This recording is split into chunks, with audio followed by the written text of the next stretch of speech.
Buenos días. Con esta clase hoy comenzamos el nuevo módulo del año que es Fisiología Cardíaca. En primer lugar vamos a recordar algunos conceptos que ya aprendieron en la cátedra de biofísica y también de anatomía en relación a las funciones del sistema cardiovascular. En primer lugar, cuando hablamos del sistema cardiovascular, estamos hablando de un grupo de tejidos y aparatos que comparten las mismas funciones, que son vitales para el cuerpo. En primer lugar, el corazón, que es lo que a nosotros nos compete empezar a explicar en este módulo, el cual se considera la bomba cardíaca. Tenemos que recordar que el corazón, a partir del ventrículo izquierdo, es capaz de bombear sangre oxigenada y con nutrientes hacia como vemos aquí, hacia la arteria aorta, el cual la misma va a llevar nutrientes y sangre oxigenada a todos los tejidos del cuerpo humano a través de los sistemas capilares que también estamos señalando aquí, que vamos a ver que son los sistemas de vasos más pequeños que existen en el cuerpo humano y cuyas paredes son capaces de permitir la salida de nutrientes, como también de oxígeno, el cual también a su vez recoge los elementos de desecho a partir de la eliminación de los mismos por los tejidos y que a través de capilares venosos que se van uniendo formando vénulas y venas van a volver a través de este sistema venoso hasta la aurícula derecha que tenemos aquí a través de la vena cava superior y la vena cava inferior. Las mismas traen sangre venosa de todos los tejidos del cuerpo humano. Esa sangre venosa es una sangre con alta cantidad de CO2 y baja concentración de oxígeno y también tiene productos de desechos que deben ser eliminados por todos los sistemas de eliminación que se explicó en la clase de generalidades, en la clase de organización funcional del cuerpo humano. Una vez que llega a la aurícula derecha, comienza lo que nosotros conocemos con el nombre de pequeña circulación o circulación menor. De la aurícula derecha pasa la sangre venosa al ventrículo derecho, el cual a su vez como bomba expulsa esa sangre venosa hacia, los pulmones a través de la arteria pulmonar, la cual rápidamente se divide en dos. Una vez que la sangre llega a los pulmones, una vez que la misma llega a través de los capilares, que en este caso son capilares arteriales, recordemos en este punto que justamente la arteria venosa y sus capilares arteriales son las únicas arterias que llevan sangre venosa dentro de todo lo que es el sistema arterial. Y una vez que llega a los pulmones, esta sangre es oxigenada a través de un proceso que se conoce con el nombre de hematosis, en el cual se elimina CO2 hacia los alveolos y de estos por la expiración hacia la atmósfera y se capta oxígeno también a través de la inspiración desde los alveolos hacia los capilares. Una vez que ocurre esto en ese punto, esa sangre continúa su trayecto a través de capilares ahora venosos, pero que traen sangre oxigenada. Esta sangre oxigenada regresa hacia la aurícula izquierda a través de 4 venas pulmonares, 2 del pulmón derecho y 2 del pulmón izquierdo. Y una vez más, aquí vemos que estas venas pulmonares son las únicas venas que son capaces de transportar sangre oxigenada. Una vez que llega a la aurícula izquierda, esta pequeña circulación ha terminado y se inicia lo que se conoce con la gran circulación o circulación mayor, en el cual una vez que la sangre que está en la aurícula pasa al ventrículo izquierdo y una vez más el ventrículo izquierdo que actúa como bomba vuelve a expulsar esta sangre totalmente oxigenada, comenzando de vuelta el trayecto de la circulación.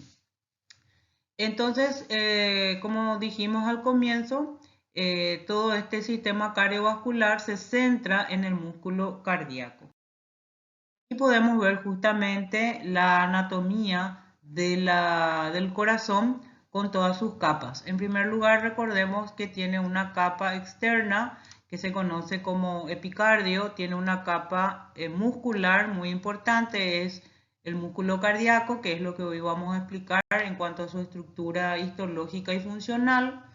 También tenemos el endocardio, que es una capa de células endoteliales que recubre por dentro las cavidades tanto de la aurícula como de los ventrículos. En relación a esta capa y estructura ya del corazón, podemos recordar que el corazón está conformado por 4 cavidades.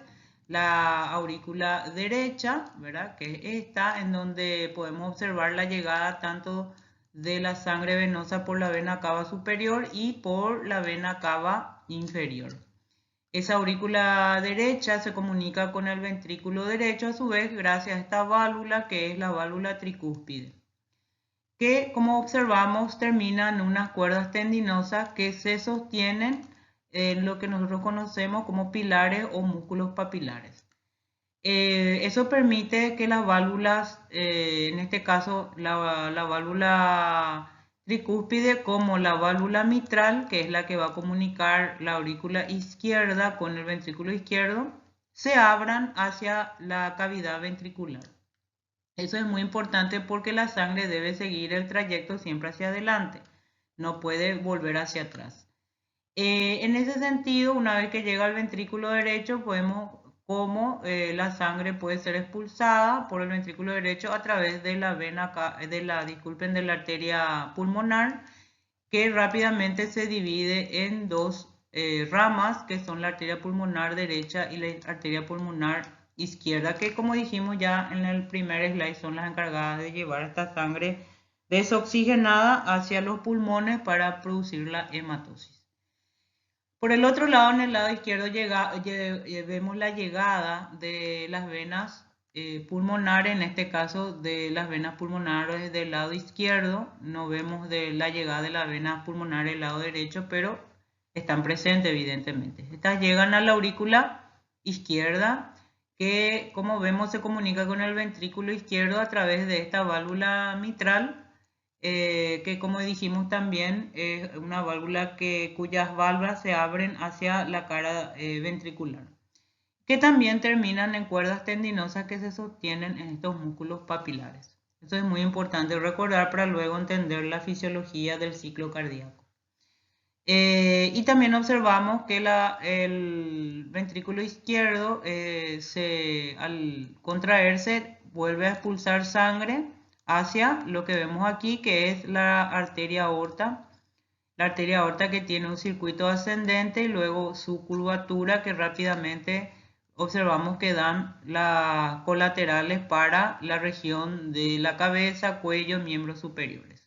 Sabemos todo que luego esta curvatura se inclina hacia abajo generando lo que se llama este callado, ¿verdad? Se inclina la aorta torácica y luego la aorta abdominal, que va dando sus diferentes ramas a todos los tejidos hasta llegar a dividirse a nivel de la pelvis en las arterias femorales.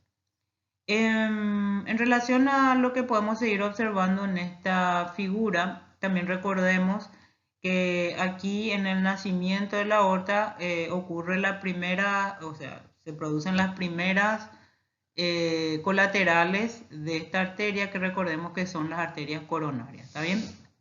Eso es para que sepamos que son las primeras ramas en dar la aorta.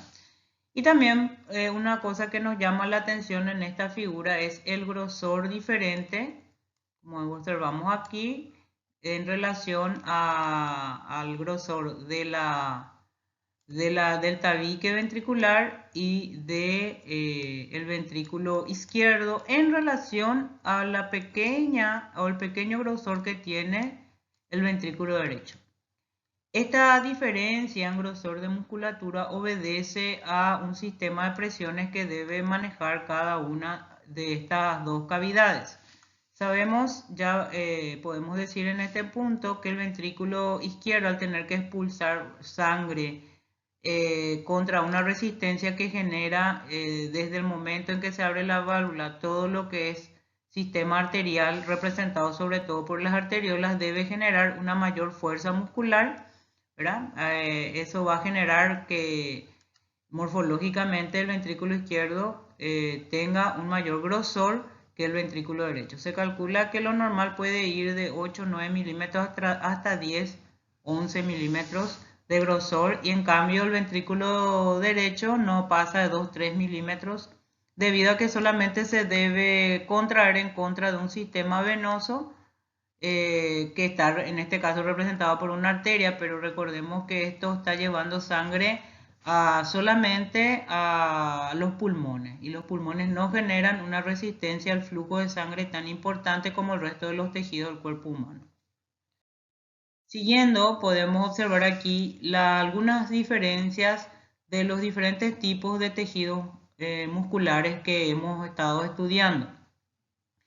En primer lugar, vamos a recordar que las células musculares cardíacas constituye el 75% del volumen total del corazón. O sea, si solamente tomamos en cuenta el corazón, el peso total o el porcentaje mayor de constitución del corazón es el miocardio, que es la forma en que nosotros vamos a empezar a llamar al músculo cardíaco.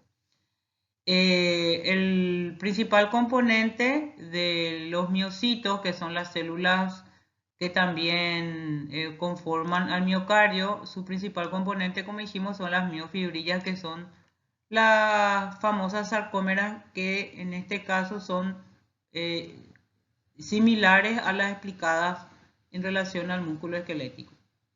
El resto de, vamos a decir, de los componentes principales de los miocitos son las mitocondrias. Vamos a ver que probablemente es un tejido, el músculo cardíaco, que contiene una alta concentración de mitocondrias. ¿Por qué? Es la pregunta. Porque es un tejido que es eminentemente aeróbico. Por lo tanto, aquí no vamos a tener diferentes tipos de fibra tipo 1, 2A o 2B. Acá el miocardio contráctil per se, tiene que tener un alto contenido de mitocondrias para generar una constante cantidad de ATP para que el corazón funcione. Recuerden que el corazón es lo que nos mantiene vivos. Una cosa es que un tejido muscular esquelético deje de tener oxígeno, y otra cosa es que el músculo cardíaco deje de tener oxígeno, o mejor dicho, ATP. O sea que eso va a determinar la muerte del tejido miocárdico, que se conoce con el nombre de necrosis, que es lo que ocurre cuando un paciente se infarta, ¿verdad? Que es algo que luego aplicaremos evidentemente cuando estemos en tercer curso y hablemos de lo que se conoce como cardiopatías isquémicas. Volviendo a nuestro slide, también hay que recordar que dentro de los miocitos existen el sistema de los túbulos T, el retículo sarcoplásmico, el núcleo, el sarcoplasma, el sarcolema y los lisosomas. O sea que tiene todos los componentes de un tejido, de una célula normal. En relación a la morfología de las fibras miocárdicas, podemos observar cuán diferente es nuestra morfología del miocito cardíaco, ¿sí?, en relación al músculo esquelético y al músculo liso. El músculo esquelético vemos que es algo cilíndrico, y el músculo liso vemos que es algo fusiforme, tiene una forma. En cambio, nuestra fibra muscular cardíaca, como observamos, puede ramificarse en varias partes, ¿sí? Y eso va a generar algo muy interesante que es importante para desarrollar una función que se conoce con el nombre de sinsitio. Como observamos también, eso vamos a explicar más adelante. Como observamos también, nuestro músculo cardíaco también es estriado, igual que el músculo esquelético, solamente que este músculo estriado cardíaco es involuntario. ¿Qué significa eso? Que nosotros no podemos controlar, vamos a decir, el ciclo cardíaco, o sea, la frecuencia con que se contrae el corazón depende de otros elementos, como también vamos a ver en la clase de actividad eléctrica cardíaca. Bueno, siguiendo adelante, aquí podemos observar nuestro músculo cardíaco, de vuelta al corazón.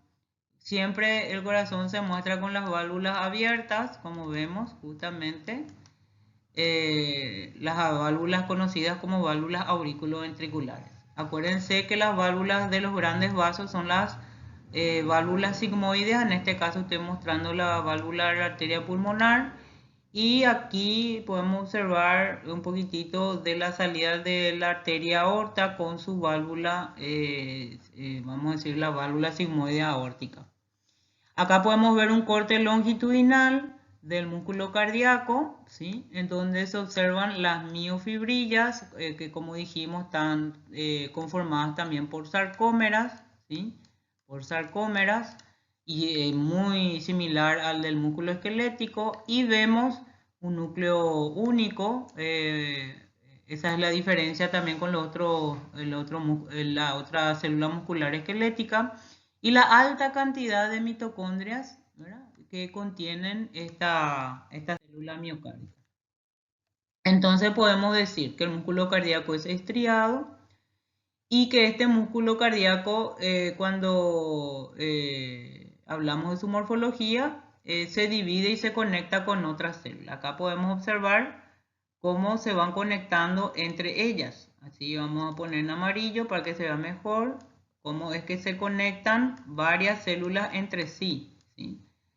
Estas conexiones, muy importantes, recuerden, son conexiones que son de tipo, son uniones de tipo gap, y en esas uniones tipo gap encontramos lo que se conoce con el nombre de discos intercalares, que permiten que la generación de un potencial eléctrico en un miocito, vamos a suponer que sea que estoy acá poniendo generación de potencial de acción, estas uniones tienen baja resistencia entre una célula y otra.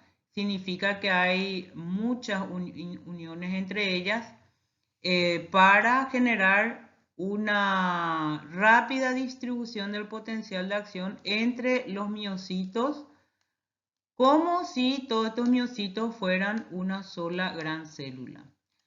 Entonces aquí, a ese mecanismo en el cual cuando una célula muscular cardíaca se despolariza y rápidamente esa despolarización pasa a las células vecinas, porque hay baja resistencia, como vemos aquí, baja resistencia, 1/400 de resistencia, que es bajísimo, hace que este grupo de células funcione como una sola célula, y a eso le llamamos función de sinsitio, ¿sí? Función de sinsitio. Bueno, siguiendo con las estructuras del miocito, es importante recalcar que el sarcolema es probablemente una estructura muy importante debido a que conforma, con sus invaginaciones en el interior de nuestro miocito, las estructuras conocidas como túbulos T, que son las que están muy en contacto con nuestras miofibrillas o con nuestras sarcómeras. En este sentido, los túbulos T están muy desarrollados en el músculo cardíaco, como ya dijimos, y una vez que los potenciales de acción están entrando dentro de este sistema tubular, rápidamente en los lugares que están más unidos a la membrana del retículo endoplásmico, que es se produce la salida de calcio, que es muy importante para también producir la contracción muscular, como es en el periodo, en el caso del músculo esquelético. Sin embargo, aquí quiero recalcar que cuando hablamos de potenciales de acción, que es lo que está generando la salida de calcio del retículo endoplásmico, al igual que en el músculo esquelético, también tenemos que saber que nosotros en el potencial de acción del músculo cardíaco, además de la entrada de sodio, que es lo que genera la despolarización, tenemos la meseta, ¿sí? Esta meseta sabemos todo que es por la entrada de calcio. Esta entrada de calcio que ocurre en este punto es una entrada de calcio que es de líquido extracelular a líquido intracelular, evidentemente. Entonces, este calcio que entra, es imperante para que luego podamos sacar calcio retículo endoplásmico también. Entonces, tenemos dos movimientos del calcio. Uno que es para la fase meseta, que viene del líquido extracelular al líquido intracelular.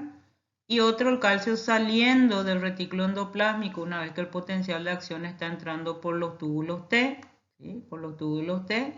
y ese calcio es el que se va a ir a unir a la troponina C de la sarcómera. Es nada más para que tomen en cuenta que aquí el calcio es vital.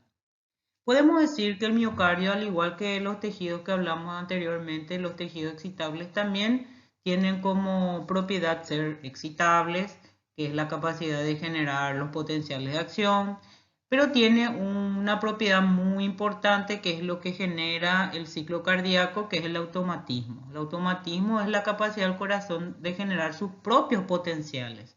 Y eso ocurre gracias a un sistema muscular especial que tiene el corazón, que es el sistema excitoconductor, liderado por el nódulo sinusal, que es capaz de autogenerar, de autodespolarizarse. A eso nosotros le llamamos automatismo.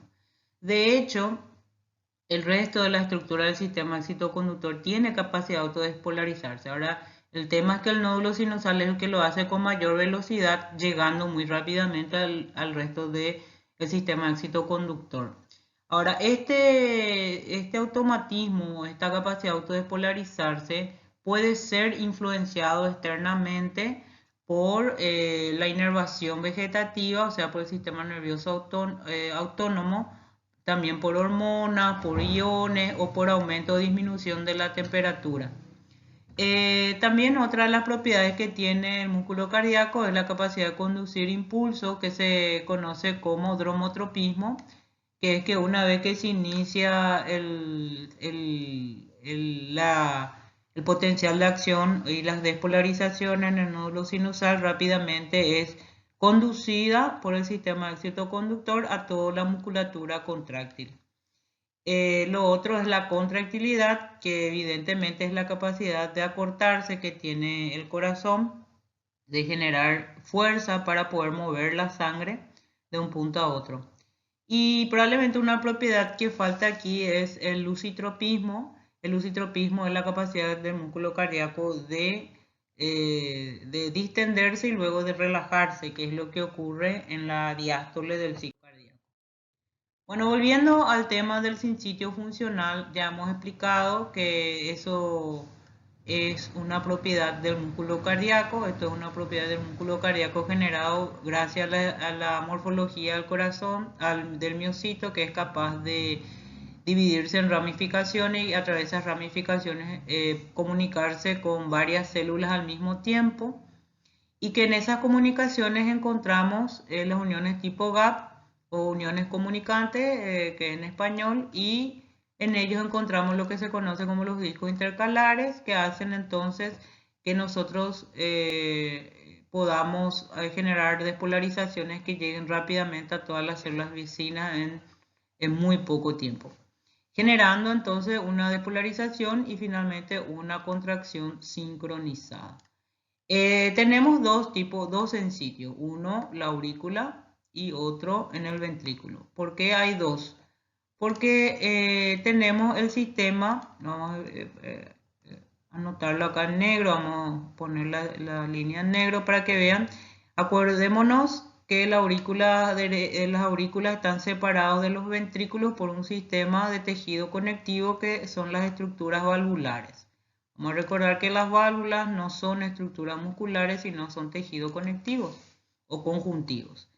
Entonces, si yo hago una despolarización en donde voy a generar una despolarización en sinsitio de las aurículas, o sea, yo despolarizo por el nódulo sinusal y rápidamente en menos de 0,1 segundo ya estamos llegando a todas ambas aurículas, porque eso no ocurre también al mismo tiempo con el ventrículo por este sistema conectivo que corta la excitabilidad o la conducción rápida, por lo menos, del potencial de acción generado en el nódulo sinusal. Entonces eso hace que tengamos, como dice más arriba, un sinsitio auricular. Ahora, ¿cómo se comunica entonces el potencial de acción generado por el nódulo sinusal que despolariza al mismo tiempo a ambas aurículas con el ventrículo? ¿Cómo hace llegar? A través de su sistema excitoconductor, en este caso por el nódulo auriculoventricular, que es como el puente que va a hacer que pase la despolarización por el haz de His, que rápidamente se divide en dos ramas, una derecha y otra izquierda, y finalmente por las fibras de Purkinje que van a generar el segundo sinsitio, que es el sinsitio ventricular. Entonces vamos a ver que este sistema conector valvular también sirve, vamos a decirlo, sirve para cortar con que el sinsitio sea global. Porque si fuese global, el corazón no podría, en el periodo de despolarización y contracción auricular, llenarse de sangre y luego expulsar la sangre hacia adelante, ni el ventrículo derecho ni el ventrículo izquierdo. Por lo tanto, es vital que haya esa separación de dos sinsitios para que haya una coordinación sincronizada, como dice acá arriba, para hacer el ciclo cardíaco. En este slide vamos a ver ahora los tipos funcionales de miocardio. Es importante que ustedes lo aprendan muy bien, porque tenemos un miocardio de tipo contráctil que está conformado por el músculo auricular y el músculo ventricular. Y un sistema de músculo especializado que está conformado por el sistema excitoconductor. Ahora vamos a hablar de cada uno de ellos.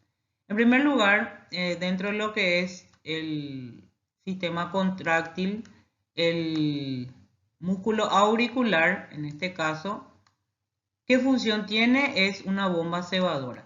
Es una bomba cebadora porque a ella le llegan la sangre, en el caso de la aurícula derecha, de la vena cava superior e inferior, y en el caso de la aurícula izquierda, de las 4 venas pulmonares. Ambas se llenan de sangre y ceban de esa sangre ¿a quién? Al ventrículo. Una vez que se abren las válvulas auriculoventriculares, ambas permiten que la sangre sea cebada hacia a los ventrículos. Otra función importante de la aurícula es que generan, sobre todo en la aurícula derecha, un factor hormonal que es el factor natriurético atrial. Como dice su nombre, natriurético, esta hormona, una vez que es liberada, va a ir a actuar en el riñón. En el riñón va a generar un aumento de la diuresis y un aumento de la natriuresis, o sea, un aumento de la secreción de sodio por la orina. ¿Y por qué va a hacer eso? Porque este factor se libera en una situación específica, que es cuando a la aurícula le llega una gran cantidad de volumen de sangre, hay un retorno venoso muy importante. Eso hace que la aurícula derecha se distienda. Entonces, cuando la aurícula derecha se distiende un poco más de lo normal, rápidamente libera esta hormona para poder volver a la normalidad el volumen sanguíneo. Como ven, aquí estamos hablando de un sistema de retroalimentación negativo, o sea, una activación de mecanismos homeostáticos. Por el otro lado, el ventrículo, su función más importante, evidentemente tanto el derecho como el izquierdo, es eyectar, o sea, eyectar sangre, el derecho hacia la circulación pulmonar y el ventrículo izquierdo hacia la circulación sistémica. En cuanto al otro tipo de músculo, que es el especializado, ¿verdad? Como ya dijimos, es un sistema excitoconductor que su función principal es generar y conducir potenciales de acción. Por lo tanto, no hace falta que contenga sarcómera y a eso lo diferencia bastante del músculo contráctil. Y también vamos a ver que sus potenciales de acción, sobre todo del nódulo sinusal, carece de la fase de meseta. Y también su generación es a través de otro tipo de electrolitos catiónicos, pero en ese caso vamos a explicarlo cuando lleguemos a la parte de excitabilidad y ritmo cardíaco. Y como sabemos, también se considera el nódulo sinusal el marcapasos del corazón. También eso se explicará más adelante en esa clase. Bueno, y justamente aquí tenemos la relación entre la excitación y la contracción del músculo cardíaco. En este caso estamos hablando específicamente del músculo cardíaco contráctil, en el cual, como vemos, el potencial de acción se inicia también con la entrada de sodio, ¿sí? Aquí entra sodio. También ese sodio es voltaje dependiente. Acordémonos que tenemos que llegar a un potencial umbral, ¿sí? Un potencial umbral como en todo. Y una vez que llegamos al pico, se cierran estos canales de voltaje de sodio, se abren los canales de voltaje de potasio, ¿sí? pero inmediatamente en este punto también se abren los canales de voltaje de calcio, ¿sí? De calcio. Entonces el calcio interrumpe, vamos a decir, esta repolarización precoz y mantiene la despolarización con esta fase que se conoce como meseta. Una vez que llegamos a un punto, los canales de calcio se cierran también y ahí se puede completar la salida de potasio generando la negativización de nuestro potencial de acción en un periodo de repolarización. Y como vemos, también puede llegar a ser más negativo la repolarización entrando en el periodo de hiperpolarización. Bueno, entonces como dijimos anteriormente, este calcio que va a hacer la meseta viene del líquido extracelular evidentemente. Y una vez que este calcio entre, hace que el retículo sarcoplásmico libere calcio, pero del retículo sarcoplásmico. Y este calcio ya sabemos que es el que se va a ir a unir a la troponina C para iniciar el periodo de contracción de la sarcómera o de acortamiento de la sarcómera. En cuanto a este calcio, se une al retículo, disculpen, a la troponina C, se produce la contracción. Y una vez que el calcio se libera, la troponina C vuelve al retículo sarcoplásmico, ¿sí? Al retículo sarcoplásmico a través de una bomba y eso va a generar la relajación. ¿Sí? La relajación. ¿Y qué pasa con el calcio que había entrado para generar el potencial de acción, la meseta? Pues esta vuelve a salir, como vemos aquí, a través de bombas de contratransporte. En este caso estamos viendo que sale calcio y está entrando sodio. Esas son las bombas que nosotros hablamos de transporte de contratransporte. Y entonces el nivel de calcio intracitoplasmático vuelve a bajar. Bueno, en comparación entre el músculo esquelético y cardíaco podemos decir lo siguiente. En primer lugar, en relación a la inervación y estructura, el músculo esquelético sabemos que solamente trabaja gracias a la liberación de acetilcolina que va a actuar sobre el sarcolema del miocito esquelético generando el potencial de acción. Por lo tanto, necesita de las placas motoras terminales para esta situación, o sea, los nervios motores que provienen de las motoneuronas que se encuentran en el asta anterior de la médula. En cambio, el músculo cardíaco carece de placas motoras, evidentemente tiene un sistema muscular especializado liderado por el nódulo sinusal que va a actuar para que el músculo cardíaco pueda despolarizarse como si fuese una gran célula que le conocemos con el nombre de sincitio y que eso hace que rápidamente se propague la producción del potencial de acción generada por este nódulo sinusal tanto a la aurícula y luego al ventrículo. Por lo tanto, esa es una de las grandes diferencias entre ambos músculos. Lo segundo es que evidentemente el músculo esquelético no tiene en su inervación fibras autónomas, solamente nervios motores voluntarios. En cambio, el músculo cardíaco sí tiene una inervación del sistema nervioso autónomo representado por nervios simpáticos y nervios parasimpáticos o vagales que hacen que el corazón pueda contraerse con más rapidez o con más lentitud.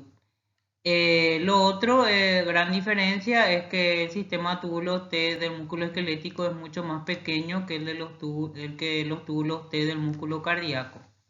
En cuanto al rendimiento del músculo, ambos tienen una relación longitud-tensión. ¿Qué significa eso? Que ambos se contraen con su máxima tensión cuando la longitud de la sarcómera está entre 2 y 2,2. Eso sería una comparación similar entre ambos, no hay diferencia.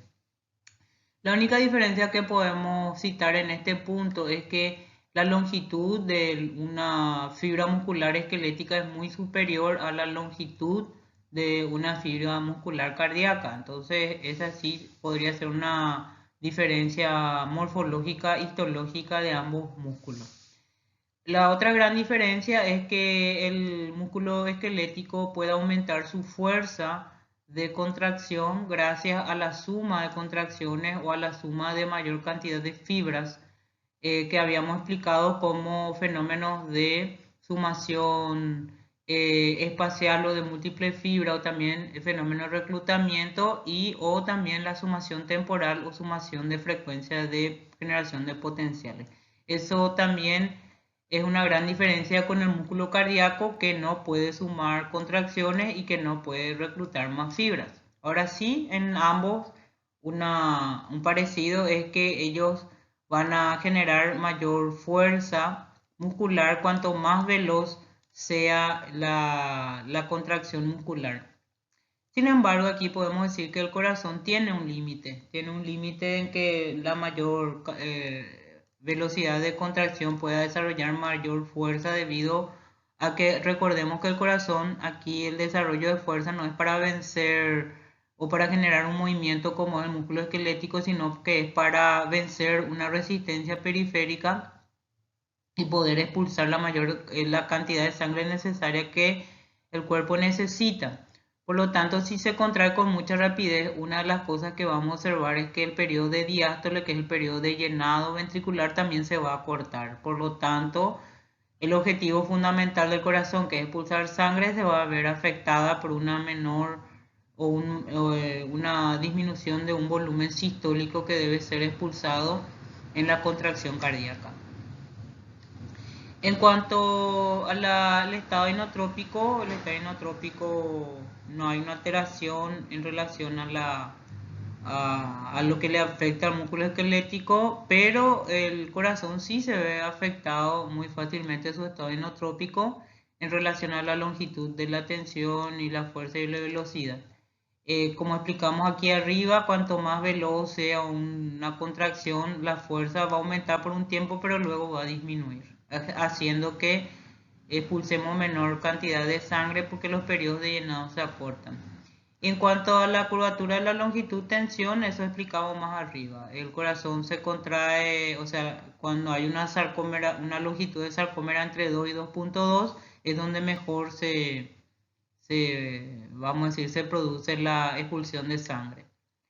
En cuanto al calcio externo, vamos a ver que la contractilidad no responde al calcio externo ni a los fármacos en cuanto al músculo esquelético. En cambio, el músculo cardíaco sí responde al calcio externo y a los fármacos y a cualquier, vamos a decir, neurotransmisor que pueda llevar a un aumento de contractilidad, como son las catecolaminas. ¿Qué son las catecolaminas? Son la adrenalina y la noradrenalina, que forman parte del sistema de neurotransmisores secretados por las fibras simpáticas. En cuanto a la curva de longitud-tensión pasiva para el músculo, es distensible en el músculo esquelético, es muy distensible a la longitud normal, y en cambio en el músculo cardíaco es relativamente no distensible a la longitud normal en reposo. Entrando evidentemente una de las funciones más importantes del corazón, que es la generación del ciclo cardíaco, vamos a empezar diciendo que el ciclo cardíaco fundamentalmente está dividido en un periodo de sístole y de diástole. Y cuando hablamos del ciclo cardíaco es mejor empezar por la diástole, y vamos a decir aquí un punto. La diástole podemos decir que es el llenado, pero también tenemos que decir que es la relajación, porque antes que el músculo cardíaco, en este caso el ventrículo, se llene de sangre, el mismo tiene que estar relajado. Entonces, aquí vamos a empezar hablando por el llenado. En primer lugar, en la diástole ocurre, como dice aquí, el llenado ventricular, que ocurre en 3 etapas. En primer lugar, una vez que el ventrículo izquierdo y el ventrículo derecho tengan una presión menor a las aurículas, ¿sí?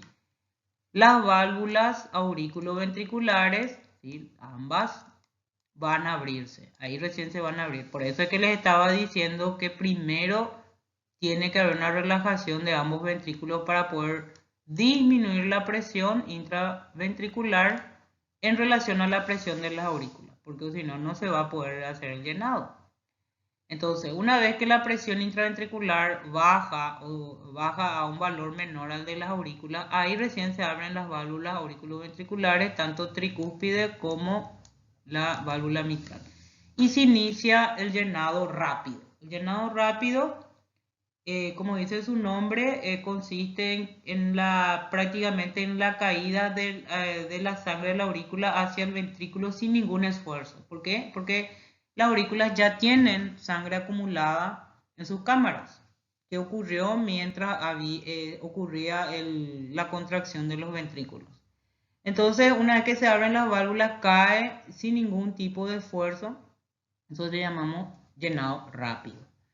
Ese llenado rápido es importante. Es más o menos el 60% de todo el llenado. Y luego, a medida que la aurícula se va vaciando, llega la diastasis o llenado ventricular, vamos a decir, mesodiastólico, en donde ocurre todavía el llenado, pero en una velocidad mucho más lenta, ¿sí?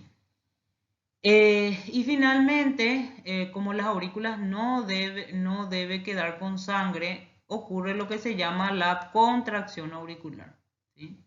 La contracción auricular, que es en el momento en que hay que expulsar toda la sangre que pueda encontrarse inclusive en las orejuelas de las cavidades auriculares, sobre todo de la aurícula izquierda, para vaciar totalmente la aurícula de sangre. Eso le llamamos telediástole, y es aproximadamente el 25 al 30% del llenado ventricular, que es muy importante, ¿verdad? Entonces, el llenado ventricular se completa con estas tres etapas. Entonces, repitiendo, primero una etapa de llenado rápido o protodiástole, segundo una mesodiástole o diastasis, que es un llenado más lento, y tercero una contracción auricular, que es para mandar toda la sangre de la aurícula al ventrículo, que es muy importante porque completa el llenado ventricular. Evidentemente, una vez que se llenó, la aurícula vuelve a tener una presión menor al de los ventrículos, ¿sí? Entonces las válvulas aurículos ventriculares se cierran y se inicia ahora un proceso que se conoce con el nombre de sístole, ¿sí? Esta sístole tiene otros dos periodos. Tenemos el periodo de la fase de contracción isovolumétrica, que tiene como objetivo que la presión ahora de ambos ventrículos, de tanto el ventrículo izquierdo como del ventrículo derecho, aumente. ¿En relación a quién? A la presión de la arteria aorta, ¿sí?, como de la arteria pulmonar. En ese momento, la arteria aorta tiene una presión de 80 milímetros de mercurio y los ventrículos, al terminar su llenado, apenas pueden tener hasta 10 milímetros de mercurio. Es raro, o sea que puede ser de 0 a 5 o 6 milímetros de mercurio, ¿sí? Entonces es muy bajo. Entonces sí o sí tiene que haber este periodo de contracción isovolumétrica para igualar por lo menos la presión de los ventrículos con la presión de las arterias. Como dijimos, la presión en ese momento, que nosotros le llamamos presión diastólica arterial, es de 80 en la aorta. ¿Y cuánto es en la arteria pulmonar? Es de 8, ¿sí? Es bajo. Sin embargo, evidentemente, como dijimos en el segundo slide de esta clase, el grosor del ventrículo izquierdo es justamente para poder empezar a generar fuerza muscular en relación a generar una contracción que se llama contracción isométrica o contracción isovolumétrica, que tiene como objetivo aumentar la presión intraventricular sin acortamiento de la pared ventricular. Eso ocurre en ambos ventrículos. Solamente que el ventrículo derecho se tiene que contraer contra una presión mucho más baja, que es apenas de 8. En cambio, el ventrículo izquierdo tiene que generar una presión intraventricular que llegue hasta 80. Por eso es que es más grueso, repito, el ventrículo, la pared del ventrículo izquierdo. Una vez que igualamos la presión de ventrículo izquierdo con aorta y de ventrículo derecho con arteria pulmonar, podemos habilitar la apertura de las válvulas sigmoidea aórtica y la válvula sigmoidea pulmonar. generándose la segunda fase de nuestro ciclo sistólico, que es la eyección o expulsión de sangre a los grandes vasos, ¿sí? Que es el objetivo.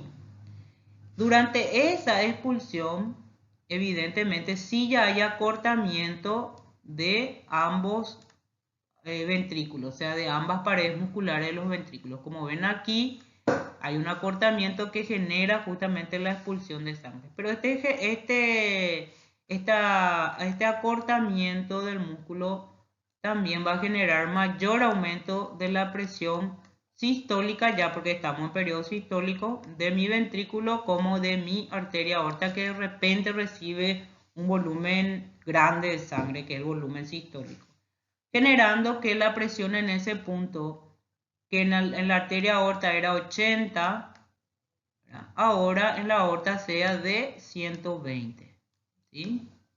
Y esa misma presión es la presión que vamos a encontrar en nuestro ventrículo izquierdo, ¿sí? De 120. Entonces, esta presión 120 es la presión sistólica y la presión 80 es la presión diastólica de la arteria aorta. Y la presión de 0 a 10 en diástole de mi ventrículo es la presión diastólica de mi ventrículo. Y 80 es la presión diastólica de mi aorta. Entonces no hay que confundirse con esos dos valores. Y acá, una vez que ha terminado la eyección, evidentemente el ventrículo izquierdo y el ventrículo derecho bajan sus presiones en relación a los grandes vasos, por lo tanto las válvulas sigmoides se cierran, ¿sí? Las válvulas sigmoides se cierran, iniciándose ahora esta fase que para nosotros ya forma parte de la diástole, que es la relajación isovolumétrica. ¿Qué es la relajación isovolumétrica? Pues es cuando el corazón se ha vaciado de sangre en los ventrículos, por lo menos hasta donde se puede, porque siempre, a diferencia de la aurícula, queda un resto de sangre. Nosotros le vamos a llamar volumen telesistólico.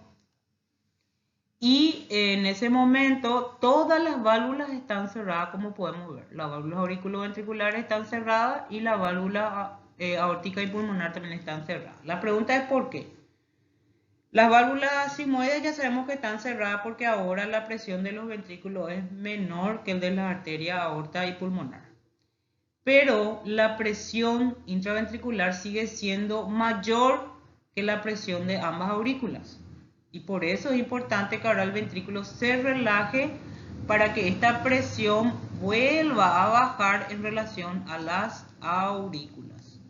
Y una vez que la presión baje de vuelta a 0, a 1,20 milímetros de mercurio, ahí recién las aurículas van a poder hacer que las válvulas mitral y tricúspide se abran e inicien el llenado ventricular que explicamos en la primera diapositiva del ciclo cardíaco. ¿Está bien? Entonces eso es muy importante para todos ustedes entender cómo funciona el corazón, porque cualquier alteración de todo esto, de estas fases del ciclo cardíaco es lo que nos puede llevar a diferentes tipos de patologías que finalmente desembocan en un síndrome conocido como insuficiencia cardíaca. Aquí está como último slide el diagrama de Vickers, en donde justamente hablamos de la sístole y de la diástole en relación a todos los elementos que hemos mencionado en los gráficos anteriores. En primer lugar, aquí tenemos el periodo sistólico y aquí tenemos el periodo diastólico. Vamos a empezar explicando por el periodo diastólico y lo primero que vamos a ver es la relajación isométrica o isovolumétrica y vamos a ver a qué le corresponde a cada curvatura. La primera curvatura que está en línea discontinua es la presión aórtica. La segunda línea es la presión auricular, que también está en línea discontinua, que es esta. Luego tenemos la presión ventricular, que es la línea continua, que es esta. Y luego tenemos el volumen del ventrículo, el electrocardiograma y los ruidos cardíacos, ¿sí? Entonces, vamos a ir mirando qué es lo que ocurre en cada punto. En primer lugar, vamos a empezar por la relajación isovolumétrica para ser un poco más ordenado. Y recordar que vamos a explicar diástole aquí, ¿sí? Y luego vamos a explicar sístole aquí. ¿Está bien? En primer lugar, vemos la relajación isovolumétrica ocurre cuando. Se inicia cuando en este punto que dice acá hay un cierre de la válvula aórtica. ¿Sí? Acá en este punto se ha cerrado la válvula aórtica. ¿Cuándo se cerró la válvula aórtica? Cuando yo ya pasé por el periodo de eyección y la presión, que es esta, la presión de mi ventrículo izquierdo disminuye en relación a la presión de la arteria aorta como es esta. ¿Está bien? Ven cómo baja la presión aórtica, en cambio la presión ventricular, disculpen, en cambio aquí la presión aórtica se mantiene, ¿sí? O sea, se mantiene más alta que la presión aórtica. Entonces en este punto se inicia la relajación isovolumétrica o isométrica. Esta disminución de la presión ventricular debe ser hasta un punto cercano al 0 o al 0 para que podamos ahora abrir la válvula auriculoventricular, en este caso la mitral, como ocurre en este punto, ¿sí? Entonces ahí que se va a iniciar el periodo de llenado, los tres periodos: llenado rápido, llenado lento o diástasis y llenado por contracción auricular. Y eso coincide con la presión, con cambios de la presión auricular. La aurícula, que estaba llena de sangre, se vacía. Por lo tanto, vemos que la presión de la aurícula se mantiene baja porque se va vaciando de sangre. ¿Sí? Ahí. ¿Sí? Pero en el último periodo de llenado se produce una curva A que significa contracción auricular. ¿Por qué? Porque ahí dijimos que la aurícula se contrae para poder expulsar toda la sangre que existe en ambas aurículas. ¿Está bien? Eso es la onda A dentro de lo que es la presión auricular. Y abajo en el electrocardiograma eso coincide con la conformación de la onda P. ¿Qué es la onda P? La onda P es la despolarización auricular dentro del electrocardiograma. Y como ven, ocurre milésimas de segundo antes que la contracción auricular. Porque acuérdense, siempre primero ocurre el fenómeno eléctrico para que ocurra el fenómeno mecánico. ¿Está bien? Bueno, en relación al llenado, ¿qué ocurre? En este punto se termina la diástole, ¿sí? Y ahora vamos a explicar cómo se va a producir la sístole. Cuando termina la diástole, ¿qué ocurre aquí? Vamos a volver acá en sístole. Se cierra la válvula auriculoventricular, ¿sí? Porque la aurícula ahora, después de la contracción auricular, que es la onda A, baja su presión por debajo ya de la presión intraventricular. En ese punto se cierra la válvula auriculoventricular. ¿Y qué ruido causa este cierre de la válvula auriculoventricular? El primer ruido cardíaco. ¿Y qué ocurre en este momento? Empieza lo que se llama la contracción isométrica, que es que la presión ahora de mi ventrículo tiene que empezar a subir para igualar a la presión que es de 80 de mi presión aórtica, ¿sí? Cuando llega a 80, con la contracción isométrica de mi ventrículo, yo puedo abrir la válvula aórtica, ahí recién. Y ahí generar este periodo de sístole, ¿sí? De sístole, que es cuando yo vacío el corazón, el ventrículo izquierdo hacia la arteria aorta, un vaciamiento parcial, que es el volumen sistólico del que se expulsa, ¿sí? Y eso va a generar el término de la sístole. ¿Qué ocurre cuando se vuelve a cerrar la válvula aórtica? La válvula aórtica ya dijimos que se cierra porque la presión del ventrículo comienza a disminuir en relación a la presión aórtica que se mantiene. Y aquí voy a explicar dos cosas. En primer lugar, que esta contracción isométrica o isovolumétrica debe ocurrir para alcanzar un valor cercano al 80, que es la presión aórtica en diástole, pero que cuando expulsa la sangre del ventrículo izquierdo llega también, igual que la aorta, a una presión de 120. Ambos llegan a 120. Y luego de vuelta, la aorta, cuando entra en periodo de relajación, mi corazón se mantiene durante la diástole en un valor de 80, como ustedes se ven. O sea que la aorta nunca baja a cero su presión normalmente. ¿Está bien?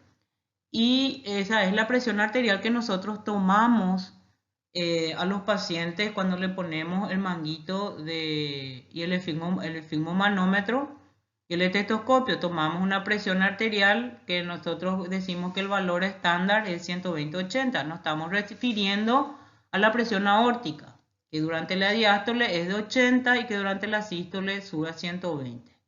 Esa presión aórtica es un valor estándar, la que estamos explicando, porque vamos a ver situaciones en que este corazón debe trabajar con presiones más altas cuando estamos ante una hipertensión arterial. ¿Qué significa eso? Imagínense que si mi presión aórtica es, por ejemplo, 140/90, eso significa que mi ventrículo se va a tener que contraer en esta contracción isométrica hasta llegar a 90, ¿sí? Para poder abrir la válvula aórtica y expulsar la sangre a un valor de 140.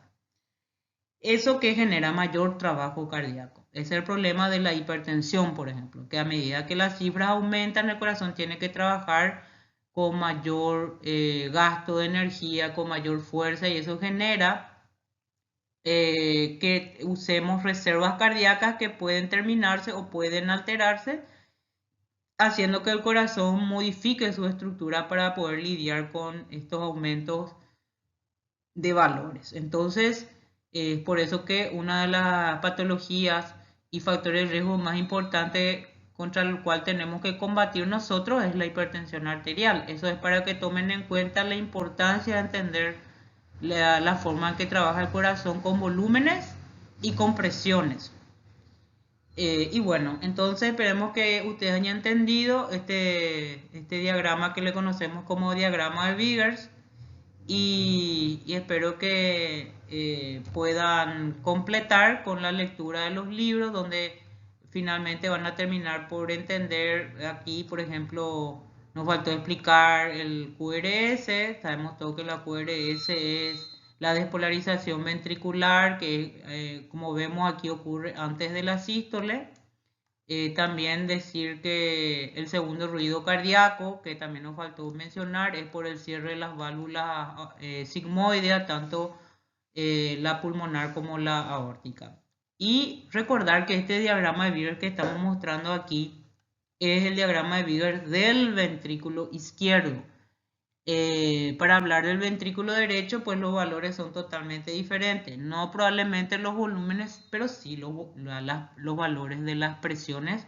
Por lo que yo les pido que ustedes vuelvan a mirar cuáles eran los valores de la presión del ventrículo derecho, de la arteria pulmonar, en sístole, en diástole, etcétera, que probablemente ya lo hayan dado en biofísica. De todos modos, vamos a seguir hablando de ese punto. Y también les quiero decir que cualquier pregunta pueden escribirnos en nuestro correo de fisiología fcsucar@gmail.com. Muchas gracias.